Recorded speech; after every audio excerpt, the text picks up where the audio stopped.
Hello बच्चों, तरुण school YouTube channel में आप सभी का हार्दिक स्वागत। अब कक्षा 10 विषय हिंदी का अपना टॉपिक चल रहा था व्याकरण।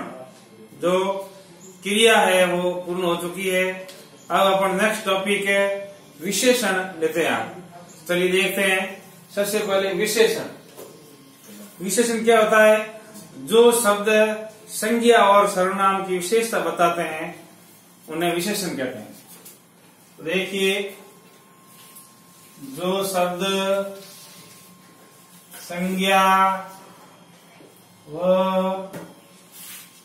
सर्वनाम की विशेषता बताते हैं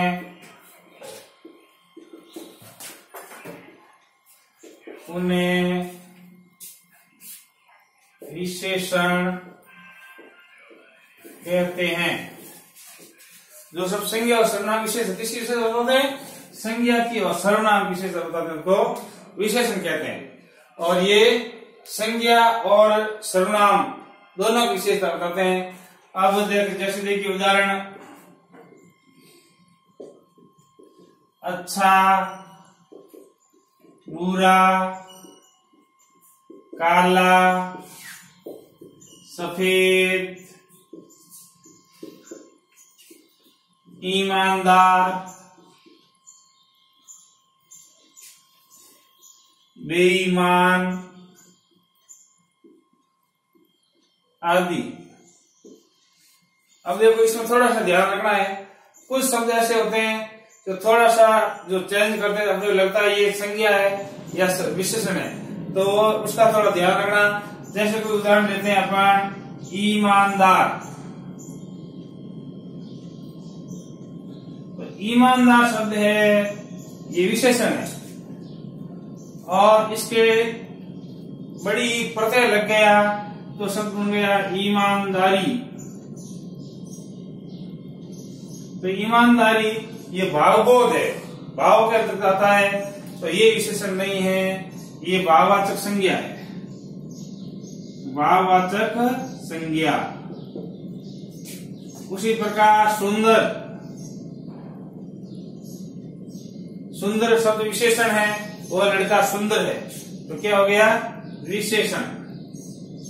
और यही शब्द ता प्रत्यय लग गया इस पर, तो शब्द बन गया सुंदरता। तो ये हो गया भाववाचक संज्ञा। इसका थोड़ा ध्यान रखना है, ये डिफरेंशिएट में। अब विशेषण के भेद।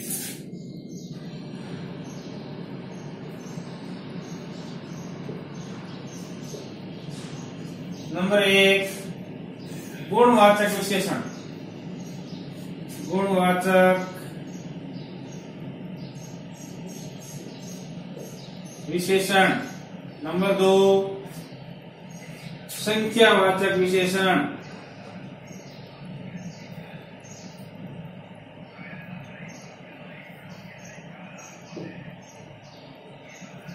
नंबर 3, परिमाणवाचक विशेषण। परिमाणवाचक। नंबर 4, सार्वनामिक, या इसका एक और नाम है संकेतवाचक विशेषण। जैसे मुख्य 4 भेद होते हैं, लेकिन 2 भेद और एक एक्स्ट्रा, वो इन्हीं में से लिए गए। जैसे संज्ञा के 3 भेद होते हैं और जातिवाचक संज्ञा का विभाजन करके वापस 2 संज्ञाएं द्रव्यवाचक और समूहवाचक बढ़ी जाती है। तो वैसे 5 मुख्य भेद 4 हैं। अगला भेद है व्यक्तिवाचक।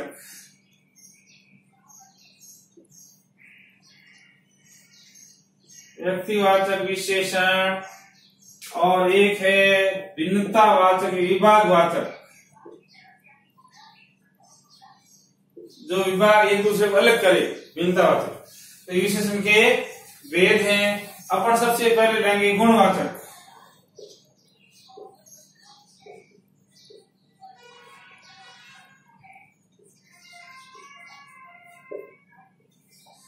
गुणवाचक से आप ये समझो, गुण गुण नहीं, दोष भी होता है। जो शब्द संज्ञा के रूप, रंग, गुण, दोष, का बोध कराते हैं। तो आप लिखोगे जो विशेषण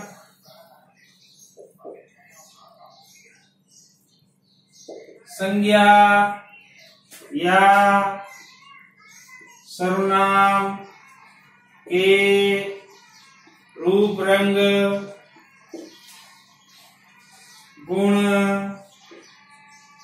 दोष, आकार, प्रकार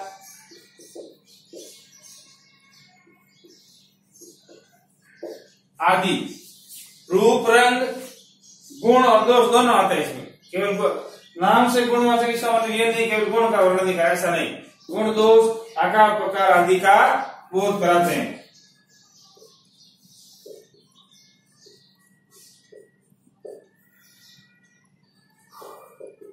उन्हें गुणवाचक विशेषण कहते हैं।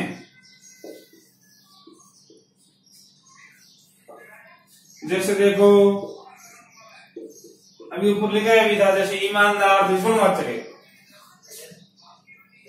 सुंदर ये रूप रंग वाचक है, रूप कैसा है, सुंदर।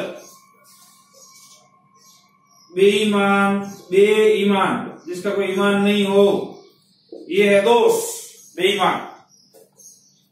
बड़ा, वह बड़ा लड़का है, आकार, प्रकार।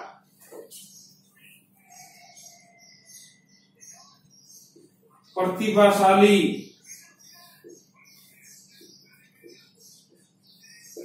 बुद्धिमान आदि, ये सब हो गए गुणवाचक विशेषण। दूसरा है संख्यावाचक विशेषण।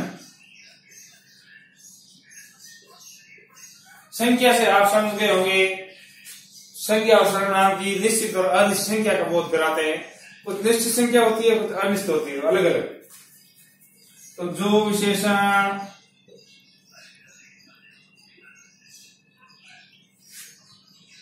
संज्ञा या सर्वनाम की निश्चित अथवा अनिश्चित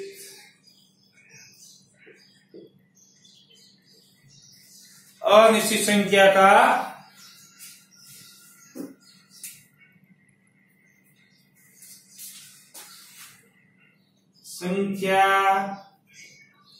का बोध कराते हैं। जैसे देखो सभा में 500 लोग आए, ये लोग संख्या हो गई, संख्या से पहले वृद्ध हुआ है 500, क्या है संख्या, तो 500 फिक्स संख्या है नहीं है, निश्चित संख्या। तो 500 यानी 500 एकदम निश्चित संख्या है, इसलिए इसमें विशेषण हो गया निश्चित संख्या वाचक। दूसरा किसी को देखते हैं वापस, सभा में 500 600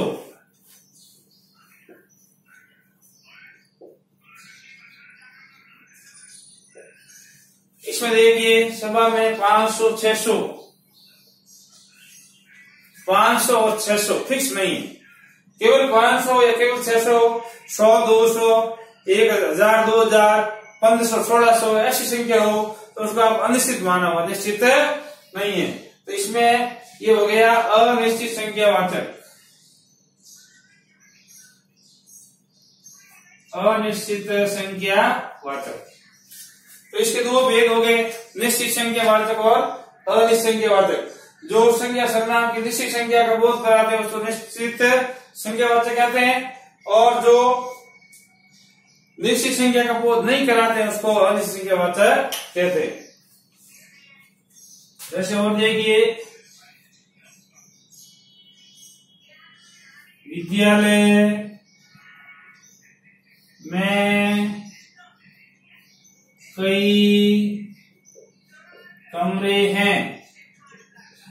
इसमें बताओ सोच क्या होगा, फिर मैं उसका उत्तर बताता हूं। आपके लिए 2 प्रश्न दे रहा हूं।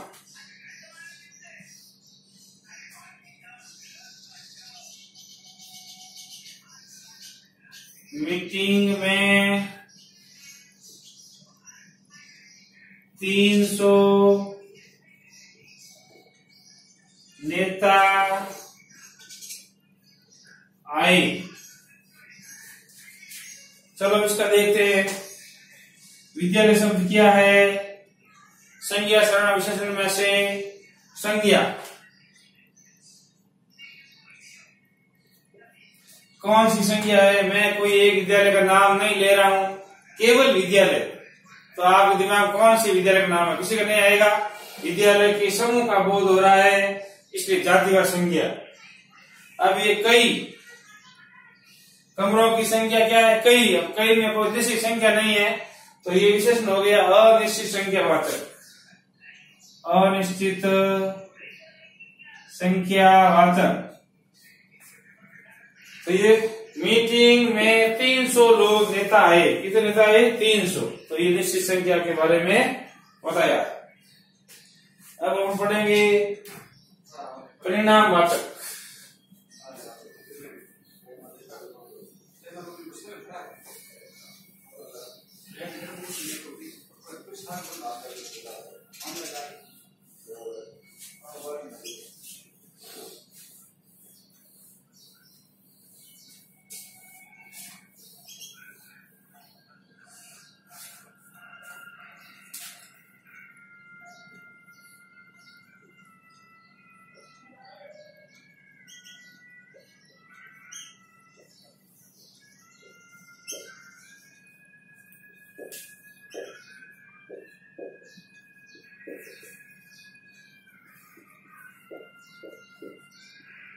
परिमाण शब्द का मतलब होता है मात्रा या माप तोल।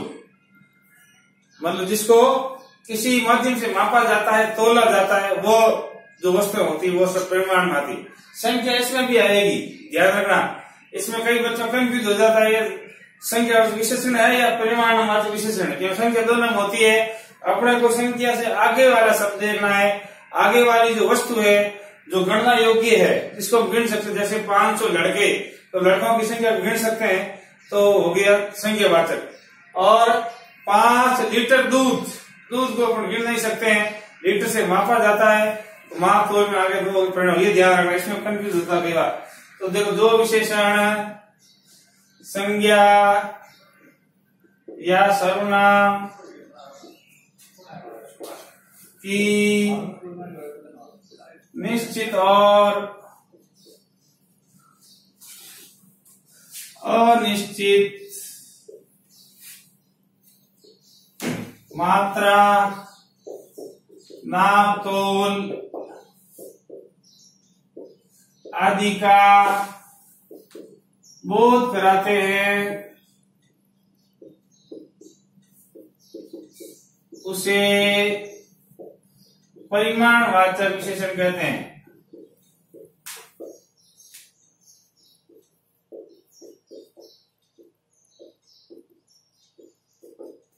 देखो, निश्चित और दोनों वस्तुएं। इसलिए कि उदाहरण, मुझे कुछ दूध चाहिए। पहले तो अपने देखा कुछ शब्द है वो कुछ लोग है, संख्यावाचक में भी आता है, तो आप कंफ्यूज मत होना।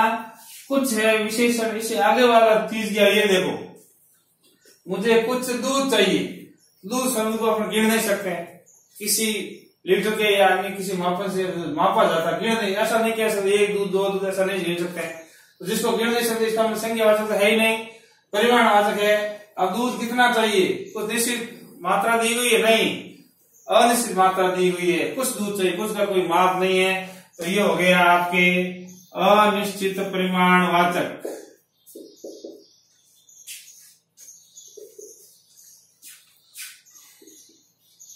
मुझे 16 मीटर कपड़ा दे दो। वापस देखते हैं 16 शब्द आते ही आपके मन में आएगा संख्या, आगे आप लिख दो संख्या बात। ऐसा नहीं करना है। 16 के आगे वाली चीज क्या देखिए, 16 शब्द यहाँ पर ऐसा नहीं है 16 किलो या 16 लोग, ऐसा कुछ नहीं है। 16 लड़के, यह मीटर शब्द है जो मापन का प्रतीक है। क्या मापते हैं? कपड़ा। कपड़े को अपन गिन नहीं सकते, वस्तु को देखो नहीं गिन सकते, संख्यावाचक नहीं है। कौन सा है? परिमाण। और निश्चित है, निश्चित देखो फिक्स संख्या दी हुई कितनी? 16 मीटर फिक्स है, तो ये हो गया निश्चित परिमाण। निश्चित परिमाण।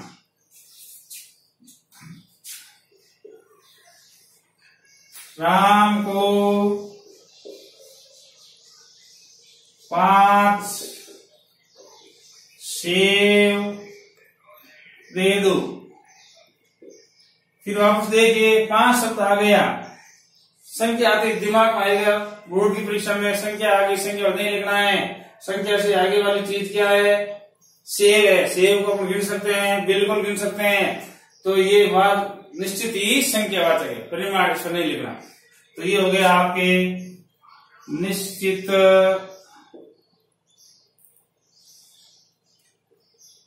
संख्यावाचक। मैं ये दोनों मिलते जुलते प्रश्न है, इसलिए मैंने संख्यावाचक उदाहरण इसमें दिया। आप कंफ्यूज नहीं, संख्यावाचक विशेषण है ये। क्योंकि सेव को हम गिन सकते हैं। सेव को 1 2 3 हालांकि उसको तोला जाता है, लेकिन अपन उसको संख्या में गिन सकते हैं। तो जो वस्तुएं संख्या में गिनी जाती है वो संख्यावाचक में आती है, और जिसको हम नहीं गिन सकते हैं तो वो संख्या में नहीं है। जैसे जो भी फल गिन सकते हैं, जैसे और देखिए किसान को 60 किलो गेहूं दिए। ये फिर संख्या आ गई 60, और आगे क्या है? गेहूं है। गेहूं को अपन नहीं गिन सकते, असंभव है गिनना, उनको किलो के माध्यम से तोला जाता है। तो यहाँ पर कौन सा हो गया? 60 फिक्स है, निश्चित परिमाणवाचक।